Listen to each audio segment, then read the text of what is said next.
Il jazz diventa un fenomeno davvero popolare in Italia a partire dagli anni 70. Era prima una musica di nicchia, terreno d'azione di pochi circoli di appassionati che invitavano i jazzisti americani in tour in Europa, facendoli suonare in spazi affittati per l'occasione. Fra i rari e quasi sempre piccoli festival jazz italiani, vale la pena di ricordare quelli di Sanremo e Bologna, nati nel 1955 e 1958.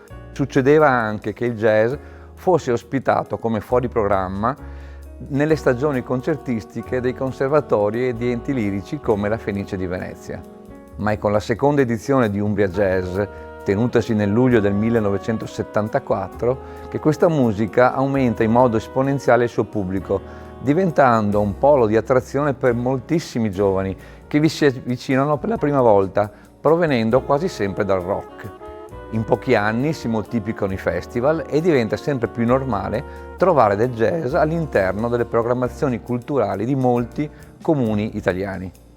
Nella terraferma veneziana il jazz è presente in sempre maggior misura dalla fine degli anni 70, grazie soprattutto ad iniziative che fanno capo all'amministrazione comunale e che portano molti maestri di questa musica ad esibirsi nei teatri della nostra città. Il Teatro Toniolo in primis, ma negli anni '80 anche l'Excelsior, il Corso ed il Teatro del Parco diventano presto, con le loro stagioni, un forte polo di attrazione per tutti gli appassionati e non solo veneti. Protagonisti di questi concerti sono storici esponenti della musica afroamericana, vere e proprie leggende viventi, per nostra fortuna ancora attivi negli anni '80 e '90. Si sono esibiti a Mestre esponenti dello swing come Stéphane Grappelli, John Newman, Harry Edison e Buddy Tate, questi ultimi passati tutti nella big band di Count Basie, esponenti del bebop come Dizzy Gillespie, Kenny Clarke e Max Roach, ma anche del cool jazz come Lee Konitz e Chet Baker. Musicisti che occupano tutti un posto importante nei libri di storia del jazz. Nei teatri mestrini si è ascoltato anche molto jazz moderno, ma già diventato classico.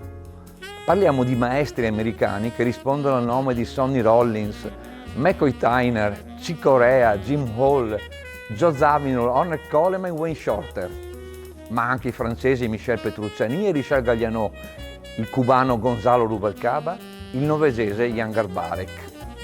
Passato e presente continuano ancora oggi a incontrarsi una musica come il jazz che costituisce insieme al cinema la sola nuova forma d'arte espressa dal XX secolo.